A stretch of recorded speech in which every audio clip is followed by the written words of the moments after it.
We'd like to welcome everybody to the Ottawa City Commission study session. We'll start with public comments. Do we have any? Yeah, so you want Hidden Lake. Okay. We'll wait till we get to that item then. So item A is a resolution approving the final plat and accepting the dedication of all easements and right-of-ways within Hidden Lake subdivision. Director Landis, you want to come on up?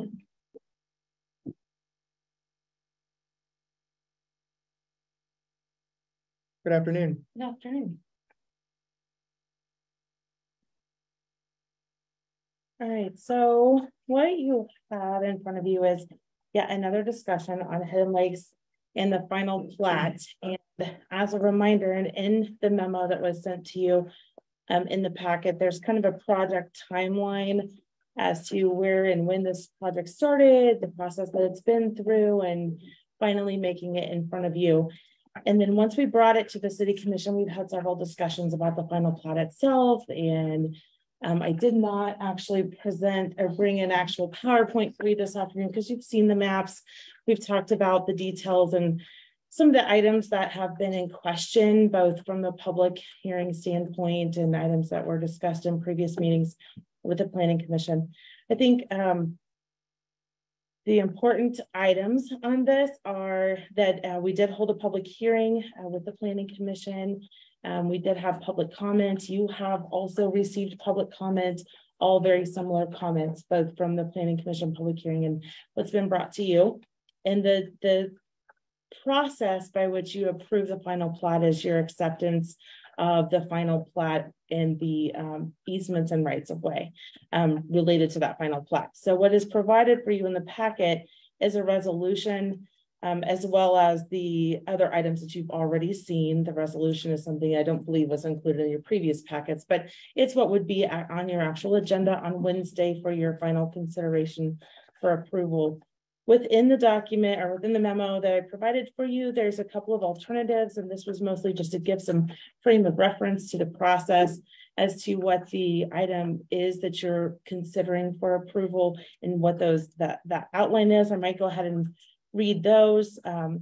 You could either approve the resolution accepting the final plat, easements, and rights of way within 30 days of the first consideration for approval. You could defer action for an additional 30 days to allow modifications to comply with the restrictions, and then provide written notice detailing the nature of the non-compliance. And then third option would be to reject the plat and provide the written notice to the applicant and the Planning Commission. When this did go to the Planning Commission, there was discussion, the public hearing held, and they did vote to move it to the City Commission with a recommendation of approval of a vote of 6-0. And I think based on all of our discussions, I would be available for any questions that you have. And then also, I think as you noted, you had some public present for comments. Commissioners, do you have any questions for Director Landis? And I see that David's on Zoom also. Is that okay? Is that okay?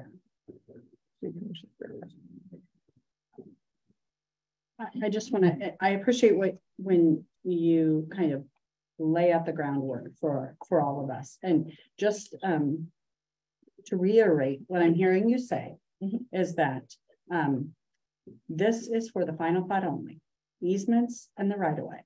The drainage is not. This is not part of drainage. That will be addressed in the development agreement.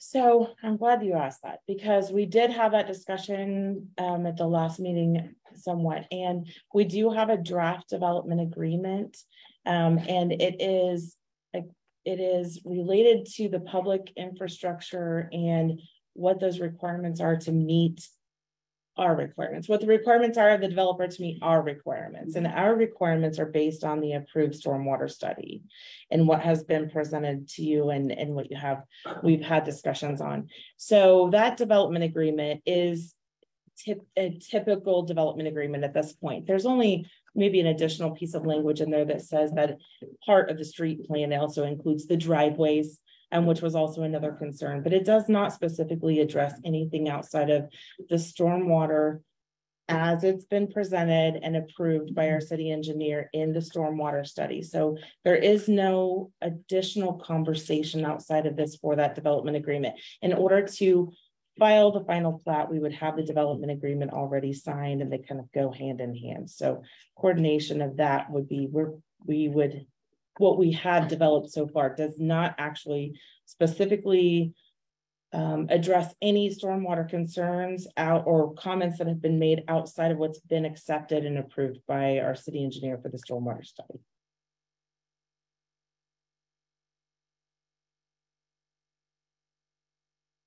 Did that actually answer your question? I'm sure that's a little bit of a roundabout answer now that I look back, but so essentially, no, there's not really time, another discussion for stormwater.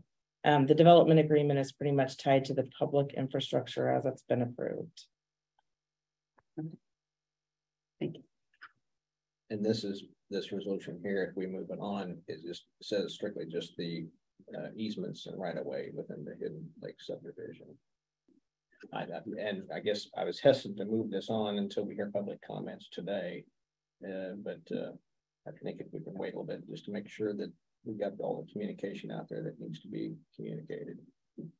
Certainly. And I apologize. I do believe we have a representative. We do have our city engineer available via Zoom. And also it looks like we have a developer representative available as well. So if we have questions of them, my understanding is that there was some conversation between the developer and Mr. and Mrs. Harris after the last meeting regarding some stormwater improvements to their property. I don't have all the details on that, but I would anticipate to speak to that. So, but I'm happy to answer any questions maybe after you hear from them. Commissioner Graves, do you have any questions?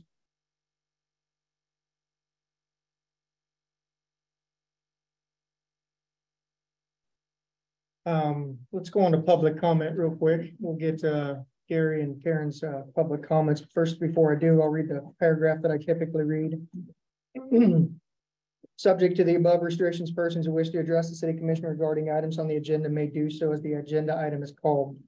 Persons who wish to address the city commission regarding items not on the agenda and that are under the jurisdiction of the city commission may do so at this time when called upon by the mayor. Comments on personnel matters and matters pending in court or other outside tribunals are not permitted. Speakers are limited to 3 minutes. Any presentation is for informational purposes only. The governing body will take all comments under advisement.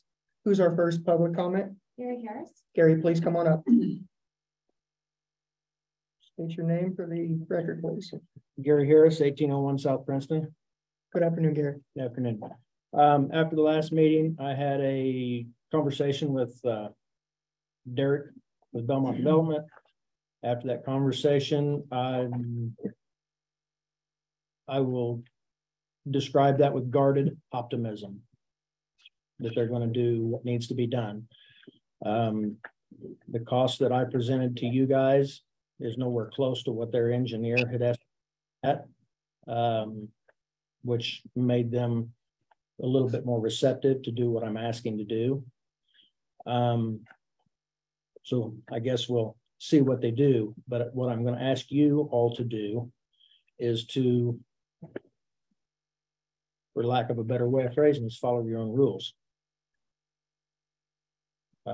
You guys, I say you guys, and I say the city adopted the International Property Maintenance Code. I believe it was in 2012, possibly before that. And 304.7 of that International Property Maintenance Code specifically states, and I quote, runoff must be diverted away from neighboring properties, public sidewalks, alleys, and streets to prevent nuisance problems, end quote. That's in your code. That being said, for them to divert it away from me, they're going to have to divert it over onto somebody else. And that, honestly, if I was that somebody else, I'd be mad too. I'm giving them the option of diverting it through me in a controlled fashion. And I'm willing to share that cost with them. One of the questions was they would have to see if it went through there or if the water would actually flow through there. Bottom line, it's flowing through there now. I actually shot it with a laser today. There's 2 foot and 5 inches fall going across my property from where they're dumping their stormwater to where it would enter the stormwater system. And another pipe that we've talked about that goes across the Fogel property. So again, all I'm asking you to do is basically follow your own code or make them follow it. I don't think that's too much to ask. So if you've got any questions for me, I'll try to answer them. If not, I'll shut up. So Mr. Harris, are the engineers who have studied this say that they are following it? And you disagree? I disagree because they are not diverting it away from me. What they're doing, the volume of water may be the same. They may say it's even a little less. And I don't have a meter to meter that water flowing across me. They're doing it off of their computer models, rainwater studies, and that kind of thing. What I do know is they are changing the dynamics of the water. The water is going to get to me quicker in a heavy rainfall. Now, in a light rainfall, say an inch in 2 or 3 hours, it's what they're doing is fine. But when in a downpour, when that water tops over their emergency spillway structure, it is completely uncontrolled at that point. And that's where it's going to create me the problem. And you believe that the engineers have not accounted for that? That's my opinion, because, and the reason I state that is because I don't believe there is any way for them to account for the fact that it's covered in very dense, thick vegetation right now that's slowing the water down, plus the dense growth of trees that's right through the middle of it, slowing it down. And I used the example at the last meeting of the 2 houses side by side, changing the landscape and what difference that would make. What about the trees that they are putting in? Those trees are going to be in the front yards and the backyards of those houses. Nowhere near close to what's there. If you look at a Google Earth map of it, I mean, and I'm sure you probably have, there's a really, really dense growth of trees right up through the middle of that property, and it is in the low place where the bulk of the water comes down through. And the vegetation is about waist high, and it's not been burned off or grazed or hayed for several years. So down low, it's really, really thick. And is doing a very good job of slowing the water down actually right now.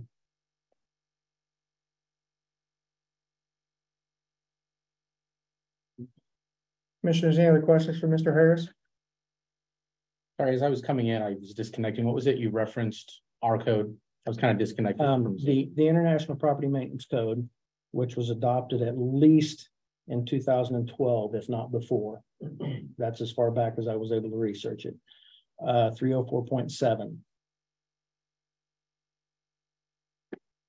And I'll quote it again if you want me to. It says runoff must be diverted away from neighboring properties, public sidewalks, alleys, and streets to prevent nuisance problems, end quote. I think I said this before you come in, to divert it over to somebody else. To divert it, they're going to have to divert it over to somebody else. And if I was that somebody else, that wouldn't be acceptable to me either. But I'm giving them the option to divert it through me. I'll help foot the bill. It's a win-win for both of us that way. And it's in the grand scheme of things. I thought this project was in the neighborhood of $4 million, but Mr. Hamilton from Belmont told me it was closer to 8 or 9 million. In the grand scheme of things, $10,000–12,000 is a drop in the bucket. Like I said, what they'll put into it, I'll match it in installation. And all I'm asking you guys to do is to make them follow your code. And that was your ask, sorry, go ahead. That was your ask of them was pipe and you will do the install Yes, sir. for your conversation. Yes, sir. And before you got in here, I told the rest of the commissioners that I did have a conversation with Derek Hamilton from Belmont after the last meeting. And I'm looking at it with guarded optimism at this point. So tell me about the concept that you have put forward. Tell me about research, best practice, saying that this is going to work over what they say is going to work. With what I'm proposing, it is going to cross my property in a controlled fashion through a pipe. With what they're doing, it is just dumping it out of their spill, dumping it out of their discharge structure onto me and letting Mother Nature guide it across me. Who maintains that pipe? At this point in time, I will. It's going to be a private stormwater, and it just depending on my understanding was, and this was per conversation with Mr. Silcott and Mr. Hamby, as long as the pipe is not connected directly to the pipes coming out of the discharge structure, it's private and it's on me to maintain it. Now, if we connect it, then there will be easements required, and then it will be up to the city. Well, and it To would maintain require it. a new study as well, because that would change the detention discharge flow rate. And also and we touched on this in our meeting as well, that the International Property Maintenance Code is utilized for existing structures. So it's not for new developments, and the new development that's here is adhering to the design standards set forth, not only for Ottawa, but it utilizes the existing stormwater standards for Mark. And so if this were occurring in, Douglas County, in Lawrence, or in Johnson County, or in one of those cities, that design standards for the stormwater detention would be identical or similar to what we have here. Mr. Silcott, if I may, Yes. Can you tell me where in that code that it specifically says it's for existing and not new?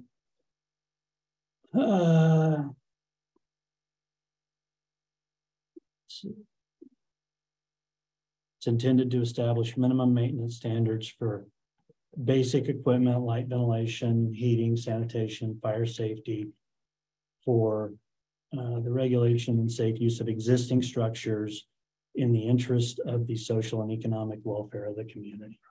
Okay, in the first part of that, you read through that pretty fast. In the first part of that, were you talking about heating and ventilation and that kind of stuff? Does it specifically say stormwater? Well, for the property maintenance code, stormwater is talking about those improvements that are made that would impact. So essentially it's saying, when we discussed how if you have two private parties versus a public entity like the city, that stormwater is essentially considered to be a civil matter and not a public matter. And so what this is saying is that those codes are not to allow a detrimental impact of one neighbor onto another. So that's what the property maintenance codes applied for. I guess I'm missing something, because it specifically says runoff must be diverted away For existing property. So it's as if you, the example that you utilized for the two structures, and you making an improvement on that structure that then is detrimentally impacting your neighbor, that's an application. Now, I would defer to the city attorney as to how to apply that civil law in how that applies between the individual property owners. So, Gentlemen, I know we're getting a little off here, and I know we're past our time again, and I want to respect everybody's time, just like always.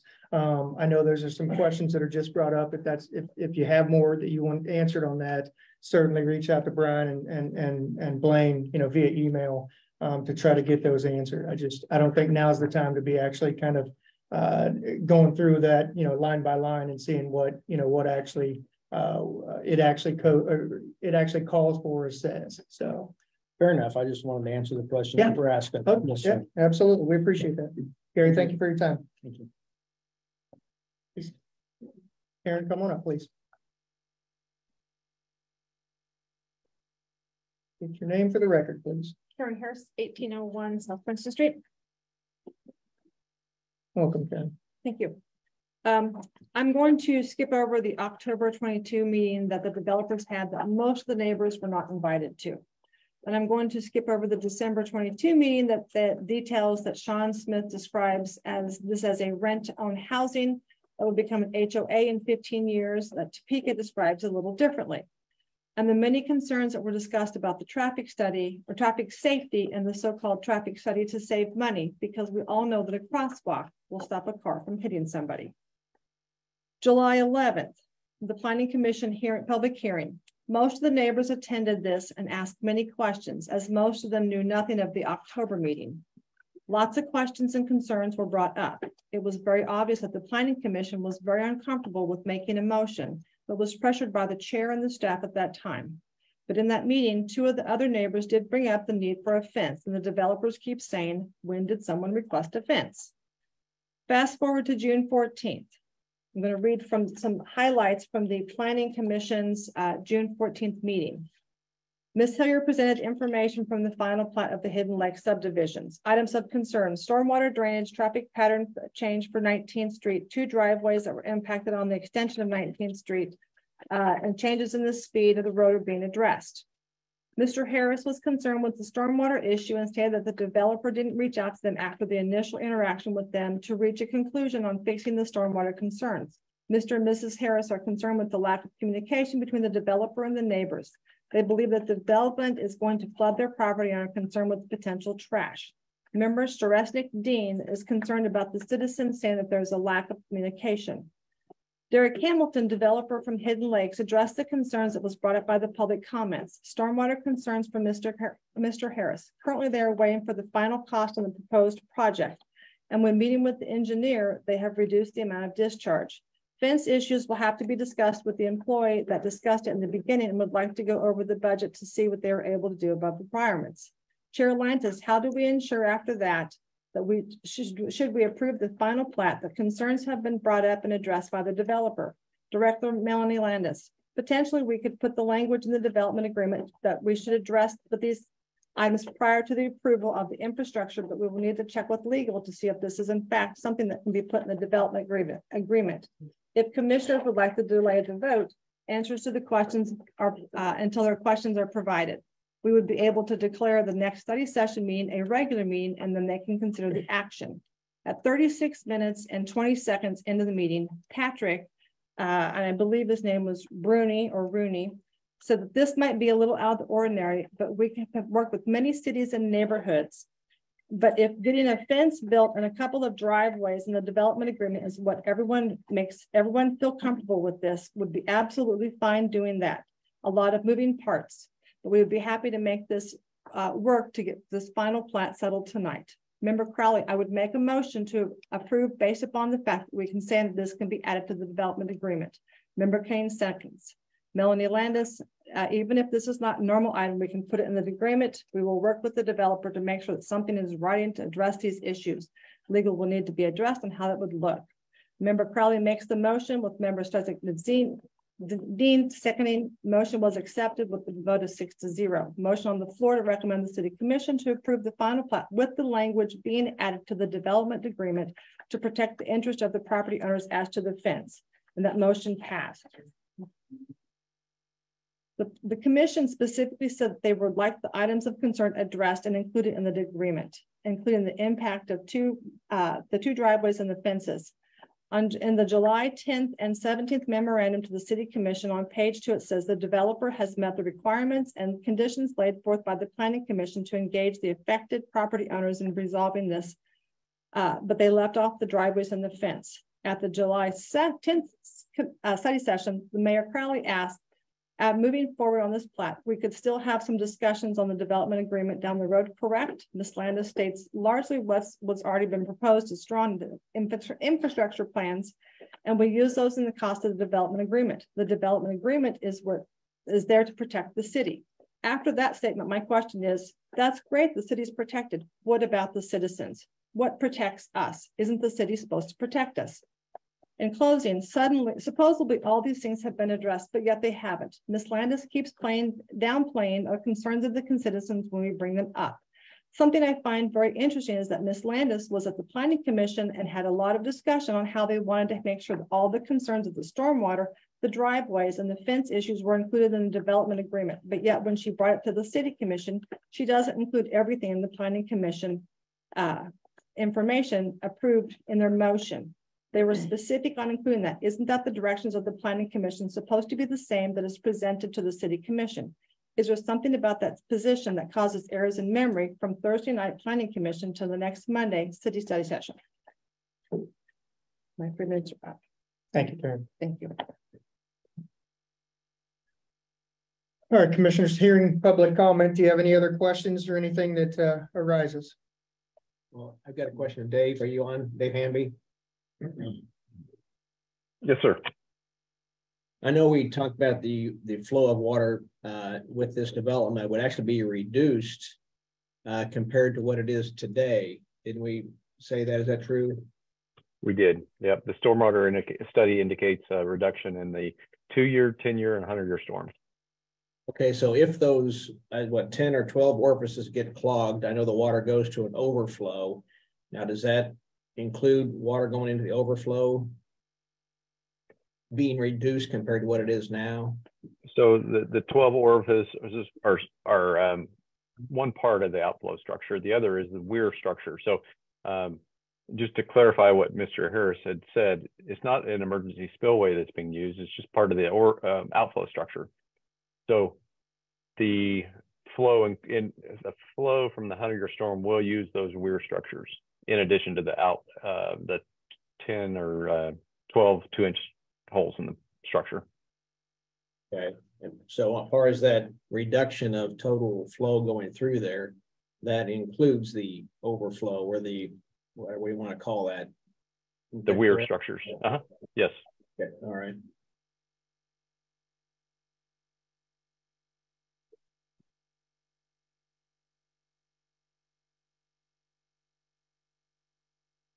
Commissioners, do you have any other questions for either Mr. Hamby or Director Landis or anybody else? David, is the concept that Mr. Harris has brought forward to diverting water through his property, is that something that you've looked at? Mr. Harris mentioned it, but I haven't seen any plans. Now, technically, that would be considered a private improvement, and most of the time we wouldn't see plans for it, although the stipulation is that he's not impacting his neighbor adversely. So whatever he does shouldn't affect or cannot affect the Hidden Lakes property adversely. So I will add that in there. Thank you. And I guess to add to that, we can't adversely affect the neighbor to the north of the Harris. Is that correct? That's correct also. On this 304.7 we just discussed. Okay. And we talked about the enhancements that Mr. Harris suggested is having on his property or connected to the overflow or the flow. Does it make a difference which way that would go, if one way or the other? Whether he connects to the or that structure? Yeah, if it connects to it or it doesn't connect, but yet the water would still come into some kind of a drainage pipe to go across his property. Maybe there'd be like a 3-foot section where it's not connected, or however that would be. Is that possible that can be done? So it'll be further than that, but what we discussed with Mr. Harris was that he would have to leave a distance between the existing outflow structure and his new pipe, and that would allow other surface water to enter that pipe and then not create a backwater condition, which would affect the detention pond. Okay, all right, thanks.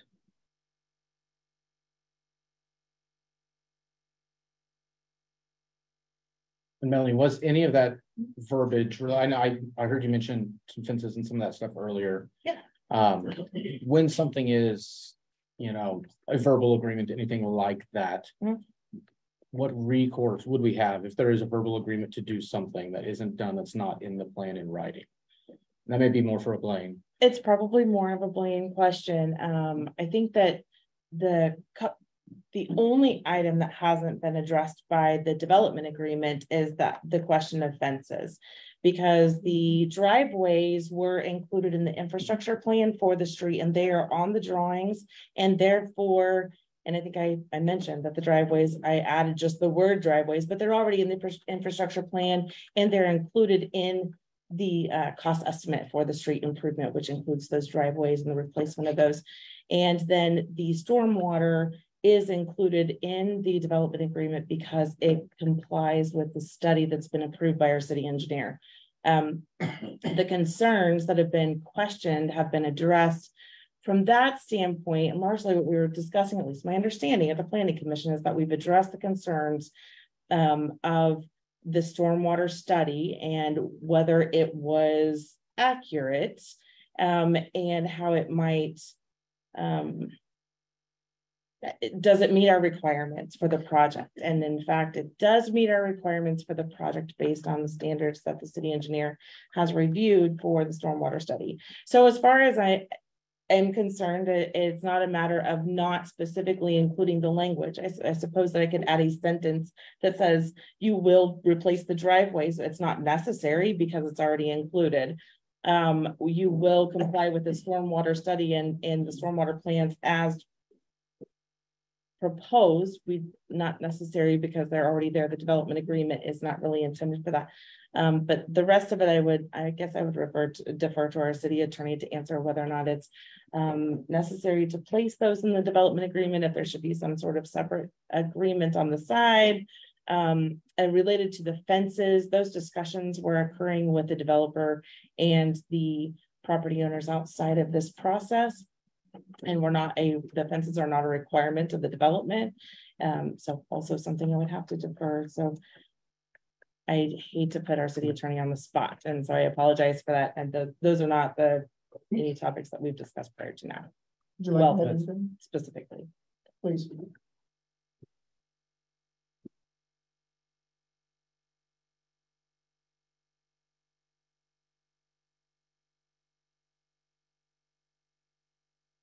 Good afternoon, Mr. Mayor, Commissioners. Probably the best way I can explain it is give you the quick overview that when you have a plat, when you have a subdivision, you get to the final plat stage, that document is binding on the developer to construct according to the plat. And part of the development agreement is that what you're accepting with the plat is the public improvements that are shown on the plat, the roads, the utilities, the easements. You're not really accepting private improvements. You'll see that all of these lots are platted and divided, but there's no houses shown. You're not accepting the construction of houses that would be part of a private agreement between the developer and a future buyer. Your role is kind of limited to what's in the subdivision regulations and what's shown on the face of the plat. And then kind of the second document that comes in is this development agreement that says developer's going to construct these improvements and they're going to give the city a bond so that if they default in the construction of those improvements, the city at large is not left holding the bag. There's a way for the city to proceed against that bond and get those improvements completed. So, and unfortunately it happens sometimes that developers get overextended or the market changes. We saw that happen in 08, 09. And you have, a subdivision where half the street's done or, there's some pipes in the ground, but the rest of the subdivision has not been completed. So that bond and that development agreement is really the insurance for the city at large to make sure that the project gets completed and you don't have half constructed streets or sewer, but no water in the ground. So when you get into things like we want a privacy fence between this house and that house, that's not usually something that you see on the plat or in the development agreement. That's typically, you might see it on a site plan. So for example, when Walgreens came in at 15th and Main and you have some screening between a commercial and a residential use, but you typically don't see it on a development of a subdivision next to other residential houses. These are all kind of similar uses that occur all in zones that are zoned the same. There's really not a requirement for screening. That would be a matter for private negotiation between the developer and the neighbors who might say, I want a vegetation screen or I want a privacy fence or something like that, just as you would have between two established neighbors talking about that. The issue of stormwater is one where, because you have subdivision regulations and because you have a stormwater code, when engineers certify that you will not add to the stormwater burden, that's kind of the end of the legal part of the city's inquiry on stormwater. There are private civil rights for people who cause flow onto their neighbor in a damaging way. But the reality is the water has flowed from south to north through this area, probably since the bison who went out there and wallowed their way through. That's the way the water moves in that area, and it's always going to move that way. The obligation of the new developer under the stormwater code is to ensure that they don't enhance that they don't speed that water up, causing a cutting or eroding effect, and that they don't add to any problem downstream. And so that's where you get into retention and detention of floodwaters and stormwaters, is that you try to hold back. So when that surge of the storm goes through, you're not flooding the system. And that's not only here, but that's also when you look at the improvements made in the area of 15th Street, all the way down Cedar, that moves stormwater all the way to the river. And we've seen in our community on the north side what happens when the pumps get overloaded and we can't move water over the levee system. So the city's inquiry is not at the granular level of neighbor versus neighbor, but at the larger level of, is this contributing to stormwater flow, or is it inhibiting stormwater flow enough that the whole system can handle the output? And in this case, you have an engineer's opinion, what's been reviewed by your engineer, saying this does not add to the problem. This does reduce the flow for the 210 and 100-year flood. And at that point, I understand the neighbors disagree with that assessment, but this is the engineering. If the Harrises want to enter into a private agreement with the developer to say, we don't want any of that water to come across the surface of our lot, we want it to go underneath, absolutely fine for them to do so. But it would not be appropriate for you to put that on the plat, because the plat doesn't cover their lot, nor would it be appropriate for you to put it in the development agreement, because you would not be enforcing the Harris's rights to either collect half of the improvement cost or to ensure that the improvement across their property is built, because right now you don't have jurisdiction for that as part of this proceeding. Last thing I'll touch on is the role of the Planning Commission versus the City Commission. The Planning Commission is your recommending body. They do not have binding authority to bind this commission. And so just because something is discussed at the Planning Commission, just because the Planning Commission makes that, we want to deal with fences and driveways and stormwater and sends that on to you, those are all recommendations. Similar to the legislative setting, the committee doesn't actually change the bill. The committee sends a report that says, we suggest you change the bill this way. And then it's up to the committee of the whole to decide whether or not those changes get made. That's the role of the Planning Commission. They're your advisors. They get down into the weeds and have the nitty-gritty conversation, and they give you recommendations. But ultimately, it's the commission's decision as to what is included in the final plat or what might go in the development agreement. So that is not an omission. That is not a bug in the system because something was discussed at that level that may not be appropriate for the agreements here. That is not the role of the Planning Commission to decide what goes in those documents in each instance. That's really your role with their advice. So hopefully that kind of covered the waterfront, pardon the pun, on the issues raised, and I'm happy to take any questions specifically. That was great. Thank you. Thank you. Commissioners, any other questions for Director Landis or Mr. Hamby? I know we have a couple of the developer reps maybe on the phone. Do you have any comments that you'd like to make? This is Smith. No, I think unless you guys have any questions, we're satisfied. Thank you. All right, commissioners, how would you like to move forward? I think I'm fine moving it to Wednesday. Commissioner Graves? I'm fine with that as well. You? Mayor Pro Tem Skidmore? I'm fine. As am I. we will move that to Wednesday's agenda. Thank you. Thank you. All right, that puts us on item B, which is the 2024 budget, the review the neutral rate, revenue neutral rate, and set the public hearing. Director Landis.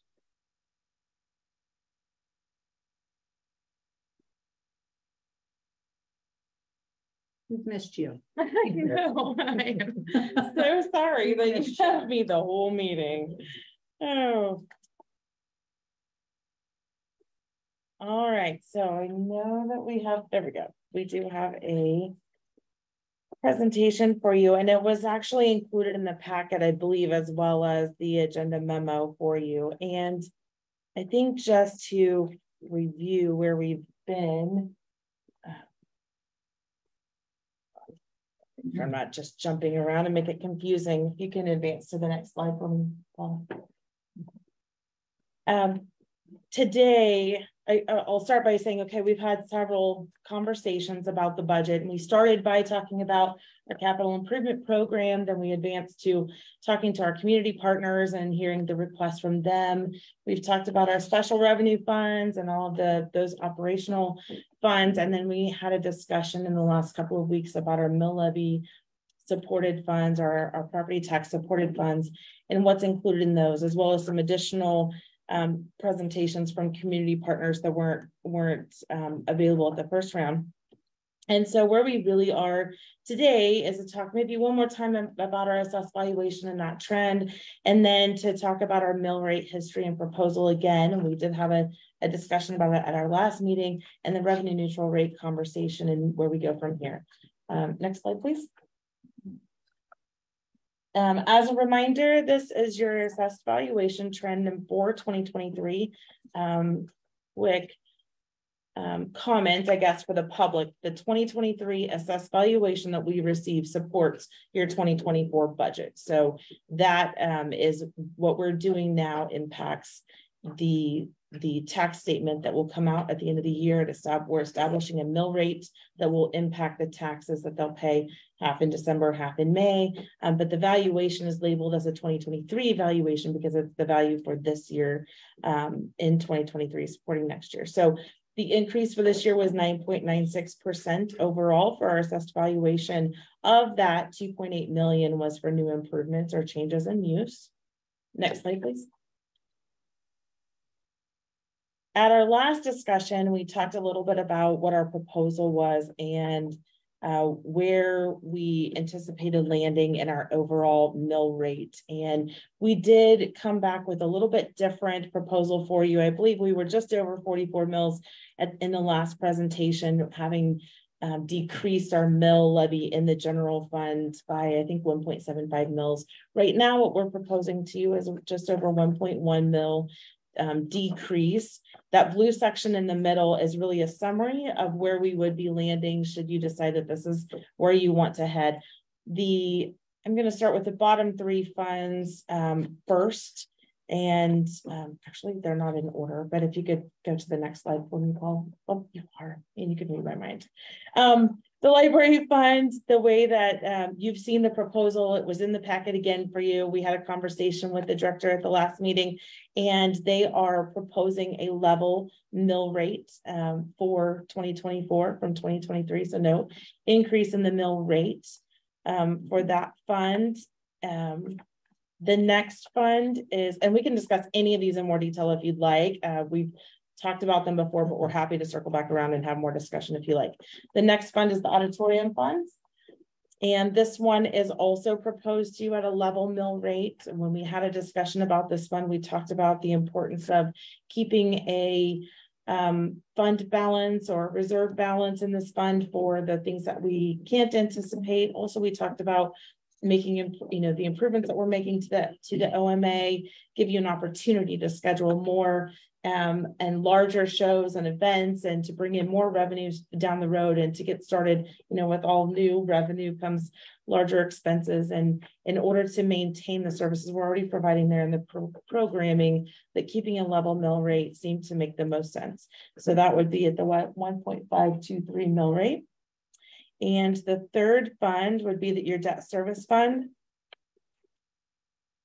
And It is proposed at keeping the same mill rate as well as last year. It's at 3.372.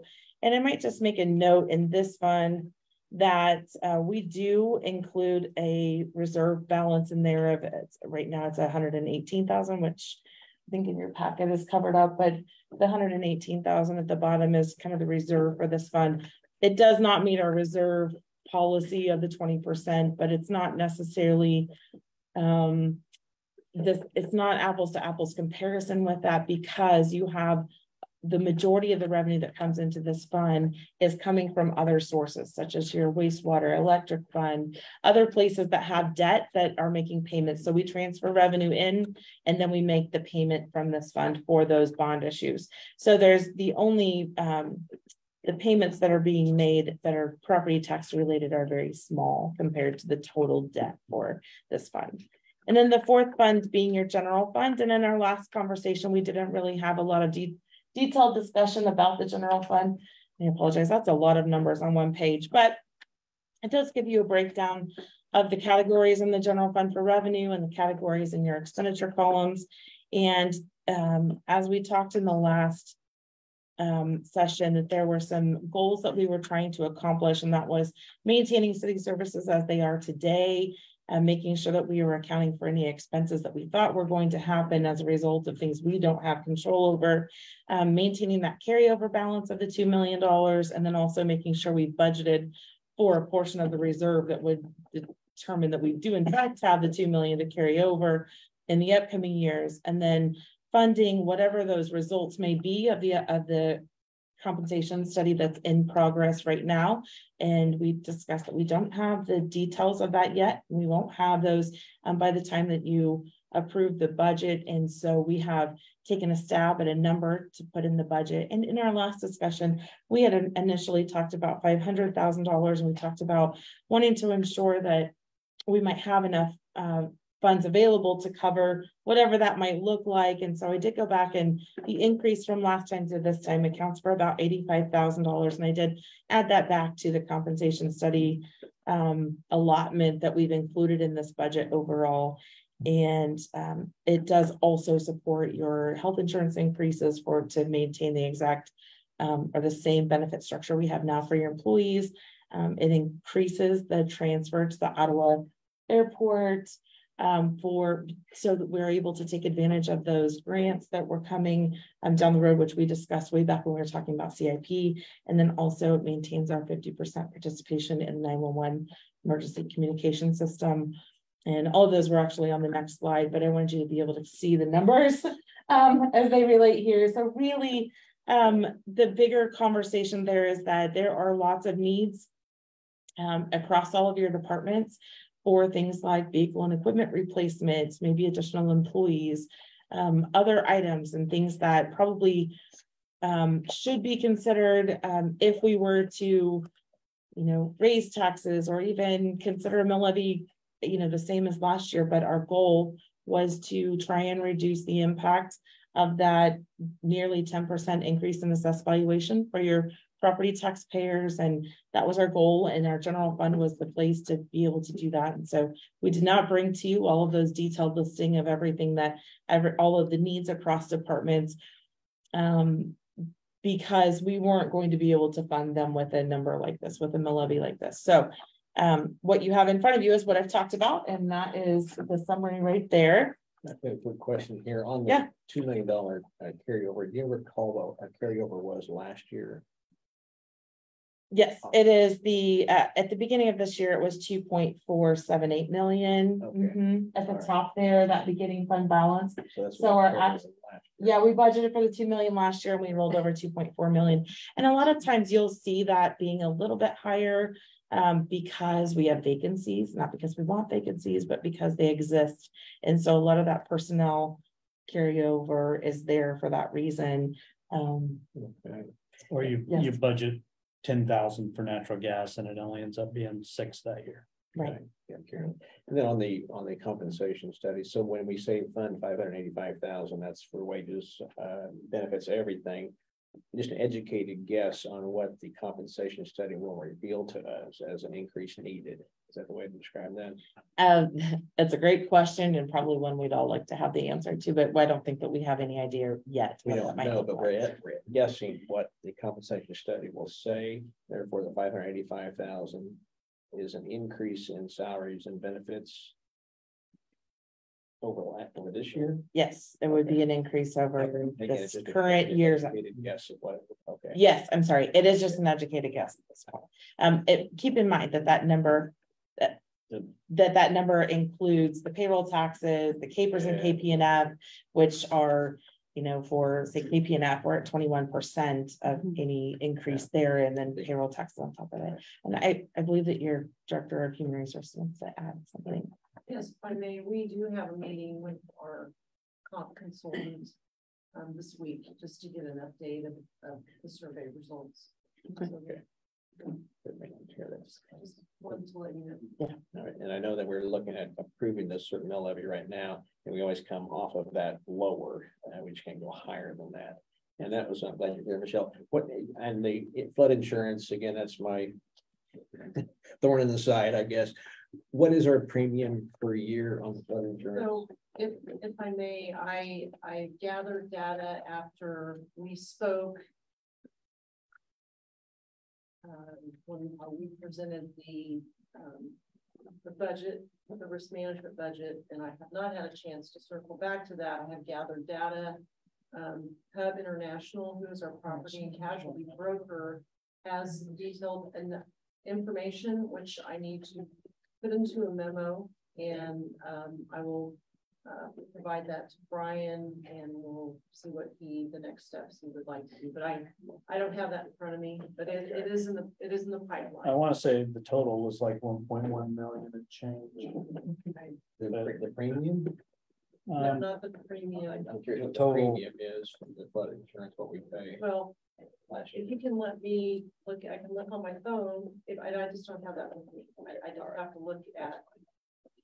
I just kind of want to see what that number is and I have some discussion about it. So Absolutely, I'm happy to discuss it. Can I ask, are you're suggesting that it might bring down the cost of that? Is that what I'm wondering on the flood insurance would be completely eliminate the flood insurance. $67,269. Okay, so what's that? There's two policies. There's the excess flood and then the NFIP.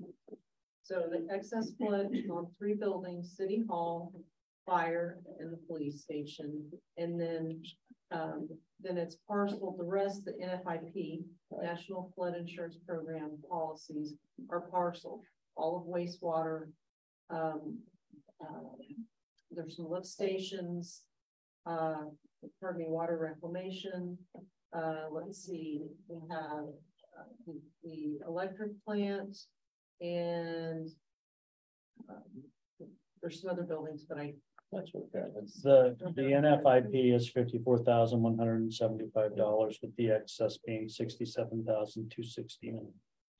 okay. What I might suggest is that that's an important conversation, but it doesn't actually impact the mill levy here. Right. Other than That would be something later on. I just kind of want yes. to throw that Yeah. out there that. Well, it does impact if we were to lower the risk management budget, which is a special revenue fund, it receives a transfer from 4 different funds, general being one. So the difference or lowered amount of transfer might be negligible, but still important. And we could do that later, but it may not actually make a really big impact on Okay, here. and it's getting close to a mill when it's 121,000, if I got that number right. But, Not all of that would be from the general fund, only maybe a fourth of that. all right, Yes. okay. But my thought there too is, and if we don't feel comfortable with completely eliminating our flood insurance, then maybe just set that money aside as like a self-insured, because after several years we can build that up pretty good. But if we're not comfortable with completely eliminating the premium, possibly just doing that, this is a point of discussion for the future. Certainly have another discussion. Yeah.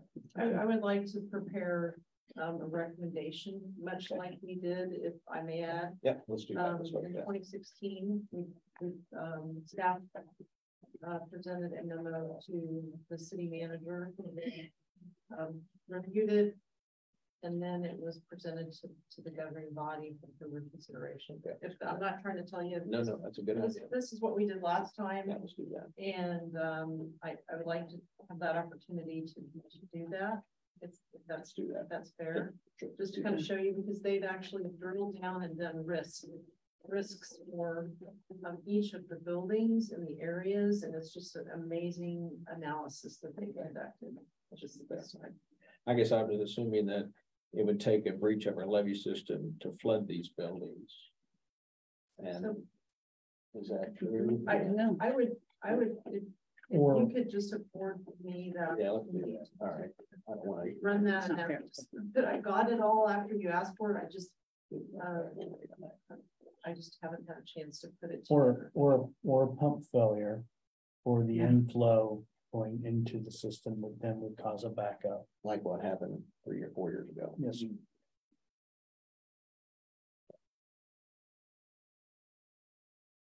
And I'm glad that you mentioned even something like that, because in the general fund, we do have transfers that are scheduled to go out, right? And we've talked about our special revenue funds where we do support other funds from the general fund. It's a portion of their expenditures, one being the airport, one being the community service fund, and the other being the risk management fund. Yeah. And so those transfers are built into here in that operating transfer summary line there.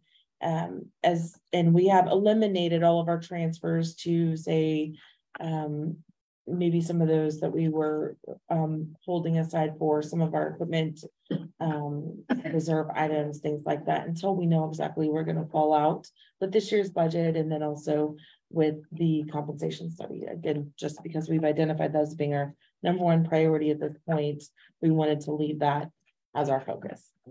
And that 585 is in the personnel line. It's part of the 10-5. It's not, it's actually just down here in this number at the bottom. It's Okay. not included up there because, quite frankly, that comes from a whole lot of line items in a bunch of different divisions. Until I know what that's going to look like, I didn't want to go Okay. add a bunch back. So that 514,750, that is where we would anticipate being for just our regular salary budget without the compensation study results. And fully staffed, not. And fully we have staffed, today yes, with all and the fully positions. staffed with Okay. benefits, yes. Were you able to pull, and I recognize if you haven't, it's okay. But what did we spend last time on the compensation study? What was the amount of revenue or the amount of personnel cost that the amount and the percentage that it rose? You know what, I actually don't have that answer, Yeah. and I don't. I think- know that I mean, it it just could- set up, but yeah. it's something we should certainly look at, yeah. We have the information. Yes. We can go back and look at And I that. don't expect you to have it today. I'm just saying, Yeah. it would be good to know whether we, I mean, Are we close? I know that at least Commissioner Skidmore and I were here right when they did the last compensation study, and it was a tremendous, dollar amount. However, our employees are the most valuable asset that we have. And so, Absolutely. And I think we talked a little bit, touched on this last time. And I could understand if one concern is what if we didn't reserve enough here? And that would mean that we would probably look at a couple different solutions. We would either phase it in over We did. time, or we would look at some of those allocated positions that maybe haven't been filled, decide whether we're going to freeze or still fill them.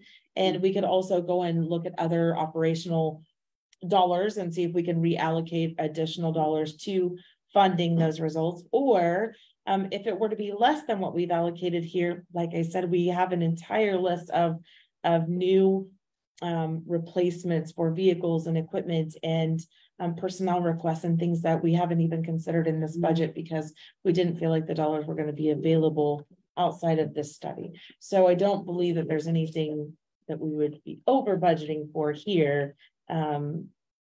Worst case scenario would be that we might be a little shy of the dollars that are needed, but we don't know that yet.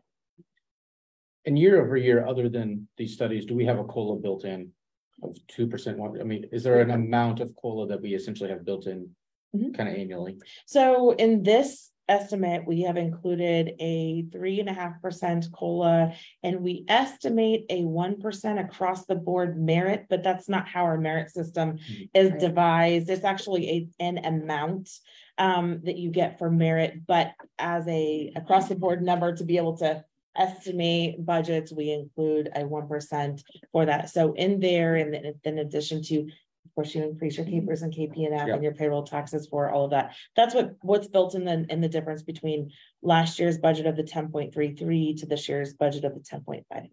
But I don't think the percentage has been the entire same the entire time I've been here. I mean, the percentage changes every year. They're not going to guarantee that as an employee, you're going to have a COLA of this amount every year. Right. I mean, we change that. And it fluctuates, correct? Thank you. Yeah, actually, and a couple of years ago, there was no COLA given, I think, for more than 1 year because the dollars just weren't there that were rolling over from the previous year, or there were concerns about the revenue coming in, say, for COVID. And so there were some suggestions along the way. It depends on where you're at nearing the end of the year. And a lot of times we don't start the COLA January 1. We haven't in the past. We might change that going forward, but it may not have started until March. And so you didn't actually expend all of those dollars. But again, it just depends on where we think we're going to land and then where we do actually land at the end of the year. All based on estimates. And really, that is what this budgeting process is. I mean, it's based on the best knowledge that you have at the time, trying to put it together at least 6 months in advance of when it actually starts to happen. So, you need agreement today to publish, or I'm looking at the. No, actually, what we'll do is Wednesday, not till Wednesday, and so we'll bring to you on Wednesday the intent. In fact, can you jump ahead one more slide? One more. There you go. So this is your mill rate history, and so what we put together for you now is the 44.895 mills. It is just over, like I said, 1.11 decrease from last year. And I think as a reminder, I told you the assessed valuation went up 9.96%. I think this is a 7.29% increase over last year. So we're not actually capturing the full amount of the assessed valuation increase, which does attain one of our goals when we had our initial discussion, which was to lessen the impact to your property taxpayer, that assessed valuation increase overall. And next slide, please. Quickly, this is a reminder of the asks from your community partners, and this is just for your community services fund. I didn't actually include in here the 911 conversation we had at the last meeting, but there is a slight increase there being requested. It does not actually impact any of your general water, sewer, or electric funds. Those transfers haven't increased because the increase requested here wasn't enough to warrant an additional increase from those other funds because we had a fund balance in there. But it is a decision that you'll need to make at the future point when we approve the budget overall. I just wanted to throw it in as a reminder of that being part of the request. It does not impact the mill rate and the what we've programmed for you here for consideration. And the next slide, please. I did throw this in here. This was a question. This was a conversation we had a few years ago when we had Commissioner Jorgensen was here, and he used the League of Kansas Municipalities data from the previous year to kind of show some comparisons. What I draw from this is there's a whole lot of things that you could draw from this, and it depends on how you want to compare communities because none of them are exactly the same. And even when we compared the mill rates for the communities with electric utilities, you know, sometimes we've talked about having a transfer from your utility funds makes an impact on your general fund. But I didn't provide it for any other reason than just making sure that you had it available to you to kind of see where Ottawa falls overall. We've just listed them at the top of both of those charts, not necessarily in any particular order. But just so that you can kind of see where we fall out, both by population and then by communities that have an electric utility as well. I appreciate you showing that because, I mean, you hear all the time that we're high from individuals, and anybody can go to anywhere, Google, and find the numbers that they want to throw out there for sure. So I appreciate you showing us that we are certainly higher than some communities, but we're lower also. And what we're trying to do as a community as a whole is grow our community bigger to get that population up, to spread that burden even more. Similar to Gardner. Gardner's twice our population, so is the assessed value, and their mill levy's a third of it. So that's what we want to do. We want to grow, we want to build, we want Proximity Park to be filled in order to, you know, to lessen that burden and, to the taxpayer. So I appreciate you showing that. Okay. And if there's other comparisons you'd ever like to see, let us know. We're happy to pull that for you, or just send out all the data to you if you'd like to do some of your own comparisons. On the next slide, this is a breakdown. I've done this in the past for you. It looks like a whole lot of numbers, but basically a description of how the revenue neutral rate is defined. Now, I'm going to tell you, if you try and do the math, you're going to have to use one of my notes to get the math. What is in here? Because in our initial valuation notice, we had included a value for a property that we then turned around and in working with the county clerk reduced the value, but it did not reduce the revenue neutral rate. And actually, it was probably 20 minutes after we sent this for the packet. She did let us know that in fact she was able to change that mill rate. So I think the revenue neutral rate is actually 41.8 something now. And I'll update that for you for Wednesday's meeting or consideration. It really doesn't have an impact for what you're doing other than just noting that we are proposing something more than the revenue neutral rate. But essentially what that's there for is to let you know what the rate would be if you were using last year's property tax dollars against this year's assessed valuation. And that's what the revenue neutral rate is. So last year's, it's comparing what you would get this year out of, based on last year's property tax dollars. So it's there, and I will update that slide so it actually can be calculated, because right now it doesn't map out very easily.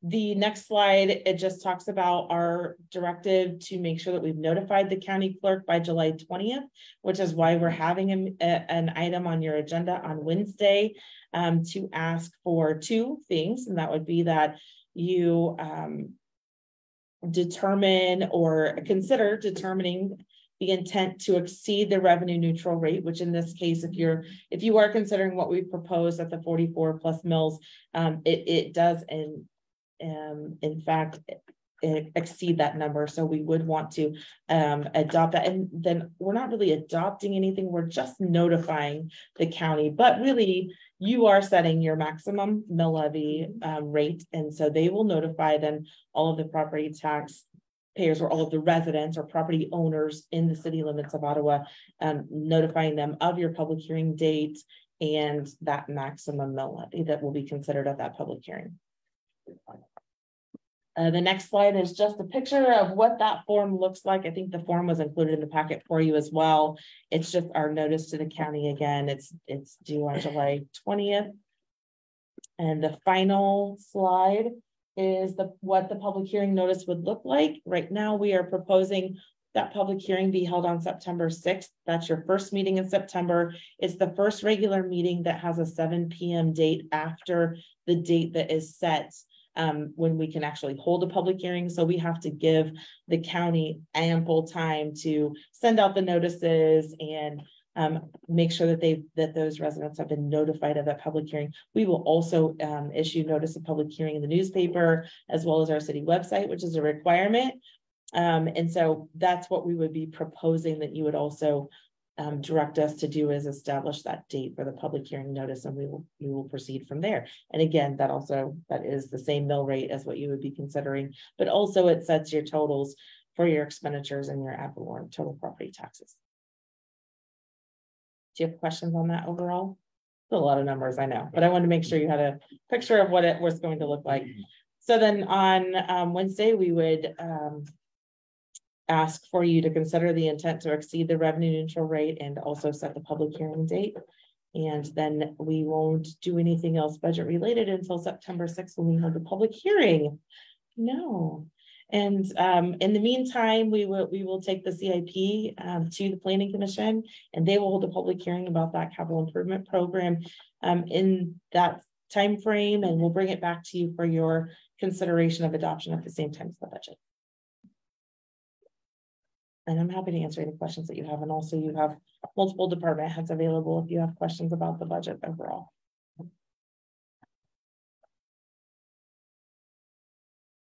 Commissioners, any questions for Director Landis? You okay with moving item B on to Wednesday's agenda? Yep. Okay. We'll do so. Thank you so Thank much. you. All right, item C is a resolution adopting rules of procedure for the city commission meetings. City manager? Honorable Mayor and City Commission, this is a follow-up to formally adopt what was presented and discussed and approved at previous meetings. We discussed it on June 6th, June 12th, the 19th of June, and it was approved on the June 21st regular City Commission meeting.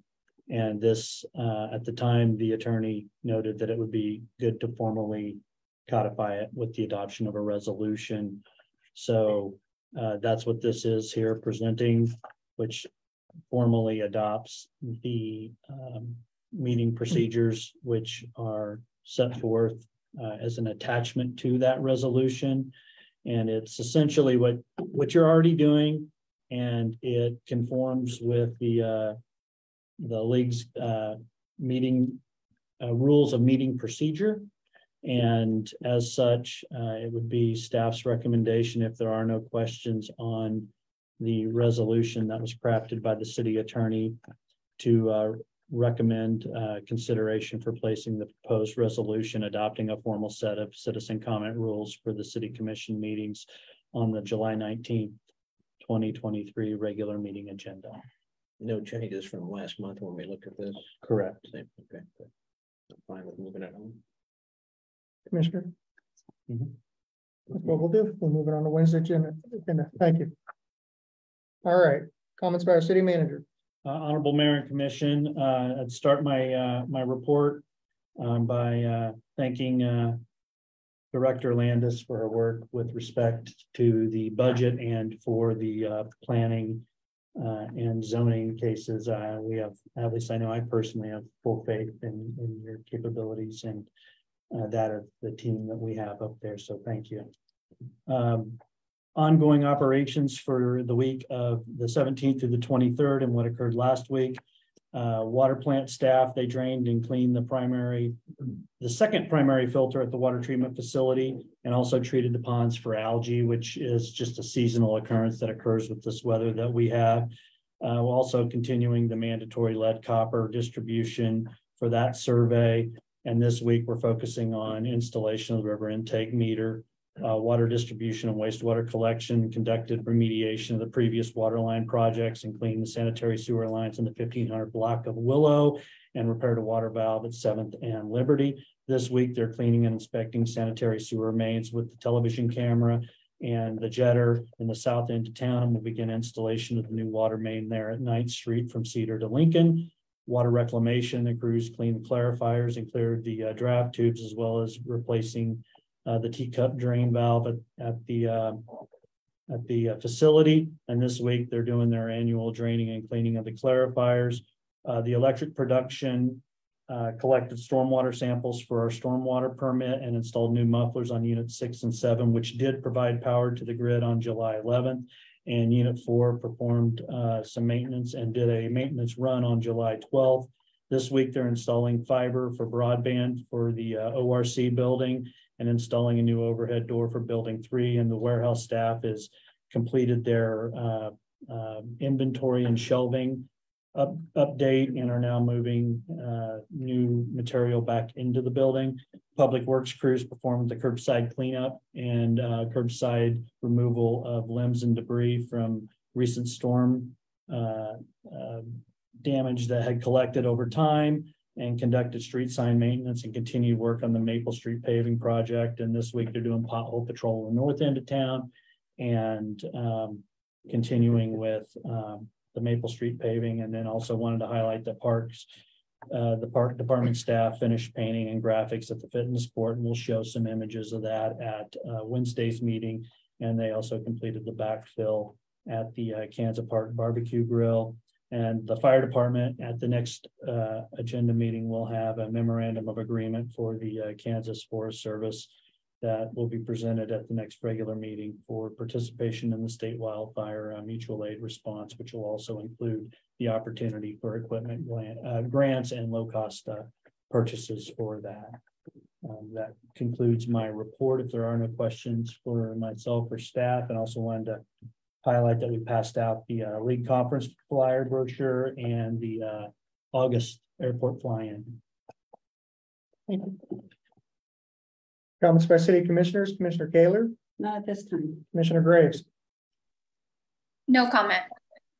Commissioner Clayton, Not at this time. Mayor Pro Tem Skidmore. I have nothing either. I just have a couple announcements. We have a regular meeting at 10 a.m. this Wednesday, July 19th.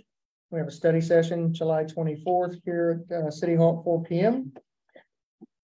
I will make a motion that, yes, We did have one more agenda. Yes, thank you. Item that Brian needed Please. to talk about. Thank you for reminding me. No problem. We'll also present the Kansas Municipal Gas Agency's appointments with Director Tharp's retirement. There'll be a vacancy, and the intention is at this point to have me placed as the primary, although I'm just a placeholder until the player to be named later is brought on board, and we'll have the alternate participating. John will be participating in our stead through that time. thank you. Thank you. Thank you, Melissa. All right, I move the commission recess into executive session for a period of 10 minutes for the purpose of attorney-client consultation. The justification for the closed session is to engage in confidential and privileged communication with the board's attorney, our city manager, our IT director, and our utility director. Give the folks a few minutes to leave, and we will reconvene back in here at 5:30. No action will be taken. All right, motion and second. All in favor, say aye. All right. All right, thank you.